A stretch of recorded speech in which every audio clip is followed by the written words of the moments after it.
18 feet deeper. So that is this space, and then on the other side you have the stair and elevator. However, at the first floor again, since we are cantilevering, it's shorter. So you, from your initial comments last spring or whenever the other meeting was, you really expanded the size of the new construction versus the renovation. The renovation square footage is greater than, it's probably around 6,000 square feet. 4,000. 6,000. 6,000, 4,000. Yeah, there's a trade-off though, because we're removing the 1932 addition, which is lowering the renovation and increasing the new as a percentage. Which you probably would have done anyway. I'm not quite following you. Well, you didn't see the older edition as being that practical. Yes. Right. Okay, that's Yeah. it. Right, yeah, after studying the foundation and how it's constructed. I'm Dick Hanson, Dunham Town Palmer Road. Well, I appreciate your work. I think that's great. Will it be done in my lifetime? It's up to you. If this project goes forward after vote, we would anticipate being done with going out to bid probably early 2026, if not late 2025, somewhere in there. You can be part of the ribbon cutting, how about that? Okay? So, I want to make a few quick comments. I think there was a question online. Is there a way to access the offices from the front door? So the original front door is what we're talking about. Yeah, that's a great question. Yes, if you come up the stairs from the front door, you can access everything as well. These are connected. This will end up serving as an egress. One of the really interesting conversations was with the clerk and how elections might work, and that you may come in and go out the front, or come in the front, vote, and either go out the back or out the front. So there is a lot of flexibility built in for circulation within the plan. But yes, you can come in the front door. You can still do that. And for public meetings, for Board of Selectmen meetings, that would most likely, a lot of people would probably come in the front door because it's going to be right at the Great Hall, which is how it was originally. Stick a yellow triangle there. That's a fair point. A fair point. So I wrote down some of the comments that when we were working with the consultants and they were making certain recommendations to us, we had gone to a select board meeting to give those recommendations. And some of the commentary that we made were based upon voter concerns having to do with, again, a lot of these issues. So first and foremost, one of the first comments that we made to the select board was, very simply, 1932 edition. You're trying to make bad construction good, and that's expensive, okay?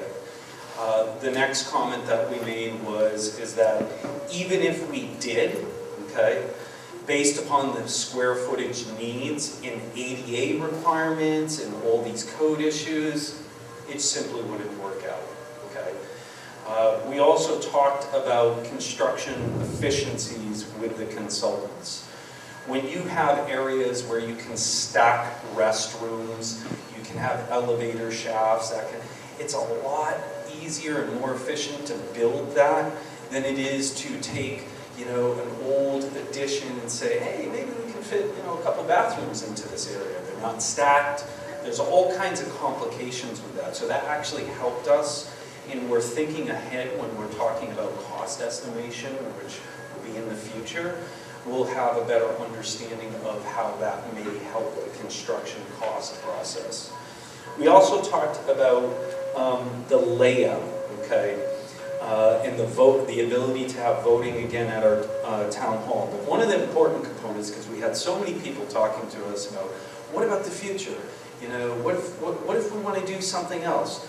We concluded with the consultants that when we were talking to them about the 1932 edition, is that, well, maybe someday we could build off of that. No, we can't. That was one of the problems that we encountered, was there's no way that we were going to be able to build efficiently off of that 1932 edition for the future.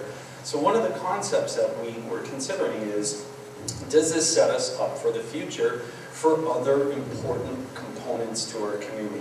For example, a senior center. Does it make it easy in the future that if we wanted to do something like that, yes, it makes it a lot easier from a construction perspective to build off of something like this that is already code compliant, very simply laid out in a way that's efficient, and then you can put an addition on it. So we were thinking about that as well. And we thought, again, common sense consensus is what we were coming to in the building committee.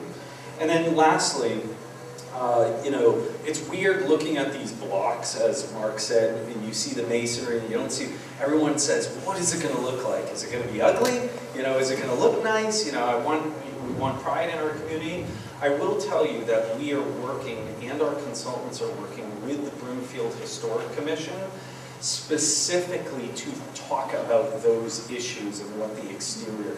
It's going to be driven by cost, right? We're going to be very cost conscious. Maintenance conscious about, you know, how we have to maintain that in the future. That's another component that we have to think about. But the Historic Commission is talking to us about this. I don't know if the people know this, but, you know, Cumberland Farms in the middle of our town. If you've ever gone around New England and looked at a Cumberland Farms, there's not one Cumberland Farms in the entire New England states that looks like this. We're at one. And the reason why was because of the Historical Commission members. They worked at that time with Cumberland Farms to make sure that the historic nature of our community and that historic district was unaffected. In fact, the late Larry Lowenthal was an individual who basically convinced Cumberland Farms to make it look like that. We want to do the same thing with the Historical Commission when we're dealing with this building. And we hope in future sessions, not only are we going to talk about money at that point in time, we're going to have the Finance Committee with us to talk about what the impacts are, but we're also going to have a better rendering and understanding of what that exterior is going to look like. And again, it's going to balance price, maintenance, and again, the aesthetics of it. And that's the balancing act that we're going to make. Oh, question online, great. I have Mike. Hi, this is Mike Miller. Can you hear me? Yep. We can hear you. My first question, I guess, is to the people making this presentation. Did you review the plans that we did as a building committee and presented to the town a few years ago? Yes. Because from what I can see, other than changing the grade hall in half, and yes, getting rid of that addition, it's almost the same as what we had before. My next question, I guess, would be to Mike Deegan, or whoever can answer this. How much of the $300,000 that we budgeted in the town meeting has been spent so far to get to this point? Probably 1/3. A third, so over 100,000, okay. Just so the general public knows, 90% of this had already been done, and we had already planned as a building committee to spend about another $15,000, and I just wanted to get that out for the record. Thank you. I have an additional question.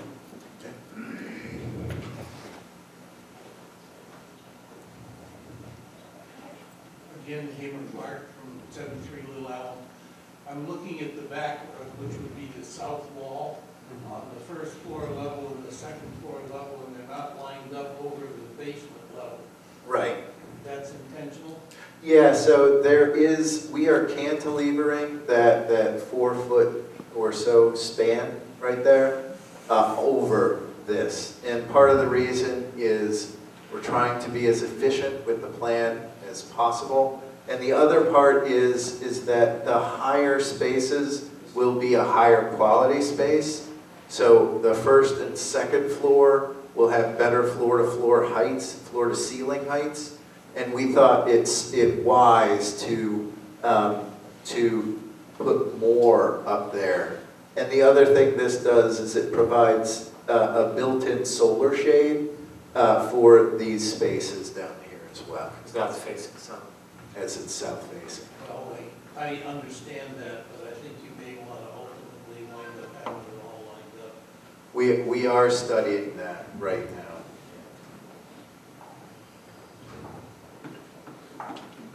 Other questions?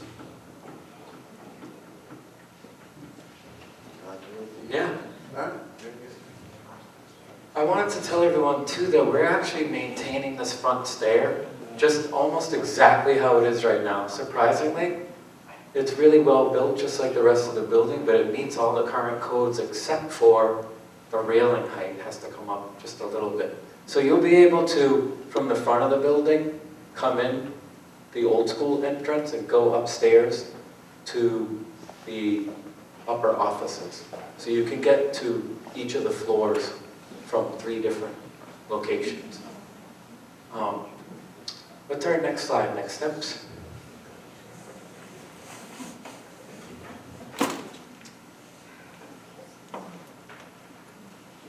So, yep, yeah, this is good. So what are we going to do now? We're going to continue to get your feedback. We're going to show that project email, so if you have questions, comments, good ones like that, send them to the email. The team at this point, all of the drawings that you see here, these are not to build the building. These are for us to issue to the cost estimators to capture all the scope and everything that we want to do for our estimate. So while these things might continue to get massaged, changing, small things, not anything that's going to greatly affect the cost of the building. So our timeline from now until the end of the year is to wrap up our facade studies and work with the Historic Commission and anyone who's interested in the town on finalizing probably 2 options for facade options. One that's a little less expensive and one that's a little nicer. That way we have an option on cost. We could pursue one, the other, or a hybrid. So there's a little bit of design work to do on the facades. Like I said, we'll work with the Historic Commission. We'll try to finalize those facades for the cost estimators. And then this whole package with all the narratives from all our engineers, schematics, describing all the systems of the new building, go to the cost estimators. We have 2 cost estimators. Icon has one. Our company has one. They work independently from the drawings, from these finished schematic drawings. They come up with a cost independently. Then we share those, sit down at the table, and reconcile those costs. We don't just have one cost estimator working on it, we have 2. That way we go line by line through everything, make sure no one missed anything. We come up with a cost, then we'll be back in front of you probably, I would say, February, March, to talk about the final design, the final cost. Like Chris said, we'll have the finance committee to also share with you what the exact burden will be to the taxpayer. And then we'll probably have one more session leading up to the special town meeting in the spring. And then you'll go to a ballot vote to decide if you want to do the project. So that's kind of our timeline. We have about 3 or 4 more months of work. You'll probably see us again for 2 more info sessions. One directly related to cost and then wrapping up the design. So are there any questions about where we're going, where we've been? You want me to go back over here again? No, just... Just one last thing, which is going to have an impact on that because you're on such a cramped site, is your septic disposal. Yeah, we've, so the question for the people on Teams was related to the septic system and what we have to do to that. We do have a really good site civil engineer. We've looked at the current system. That definitely has to be upgraded. We've already done some test pits to look at the soil and characterize the soil, and we can definitely expand the system. We're talking, yeah, sandy gravel. So we're talking about maybe extending a leach field out to the back parking lot, not where we could potentially maybe build on the right side, but on the left side, kind of in front of that elevator point. So yeah, that'll be part of the cost estimate.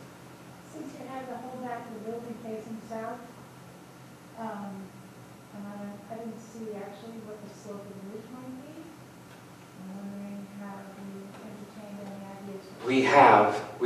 We did some preliminary studies, which we have shared with Historic, because we have a tight timeline to get to the end of the year. But the back addition has a flat roof, and we have a really beautiful screening system of wood slats, and that's also part of what this overhang is doing. So we are studying how to prevent summer, mostly high summer sun, from affecting any of the workstations. This is something we deal with often. I was thinking about the other side. Yeah, I think the question was for teams was really about whether or not we're considering alternative energy sources like solar on that roof area. That's the question. Yeah, I mean, nothing's out of the question, but it's just a matter of cost. Well, I think that we talk about a lot of things that we'd like to have. Again, I go back to this, there's so much that we can do. Yeah. I think it's a great suggestion. Yeah. Yeah, so for a future, part of what we'll do is, I like what you're saying. I think that, you know, when we get our cost estimation in, we may find that we're in a position to do some other things within the realm of the range, right? Again, we're trying to keep within a certain range. But, you know, the idea that in the future that we could do something like that, I'm glad you brought it up because it's something that we can talk to the consultants about. So I will say that, okay. So one of the things for the current energy code, the new addition will have to be able to support solar panels. That's part of the code. The biggest issue is that the area that is available for solar panels is so tiny that it won't produce a ton of energy for the town or even for the building. And so that's one of the struggles with that. That said, the solar panels could be added and can be tuned to what they need to be on that south addition. Not big enough. Yeah, I guess this is a really important conversation, you know, because we all want to be energy conscious. And with the addition, you know, we will be doing a high performance envelope to help minimize energy loads on the building.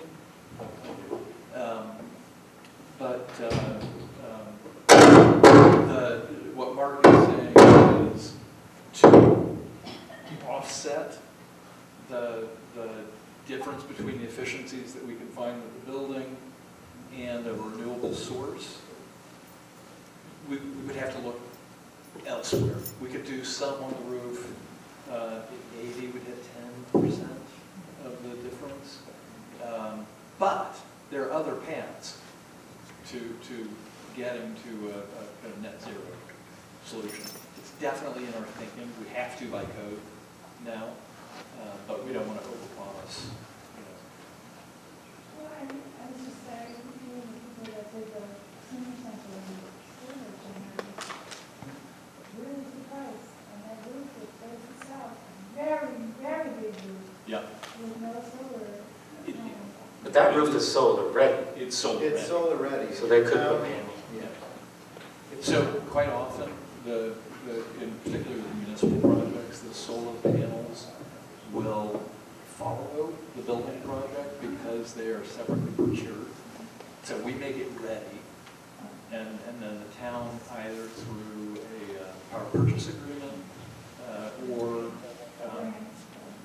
grants the panels on. But unfortunately, it's a two-step process. It is a big, beautiful roof. Thank you. If we're happy, the energy questions, Mark talks about people geeking out over architectural history. I will geek out over that if you want me to. So.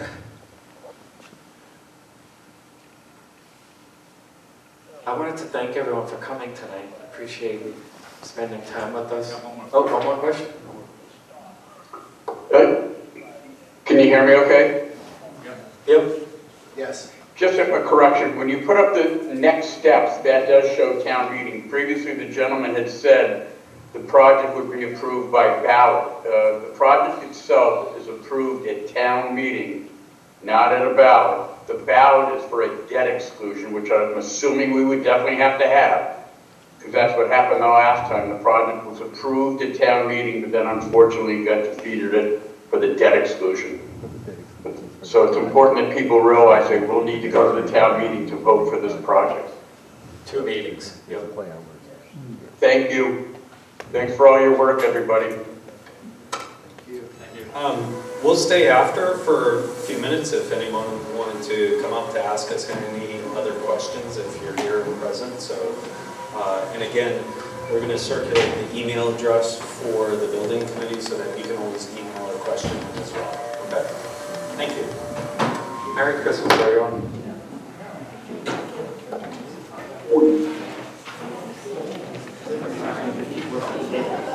There's a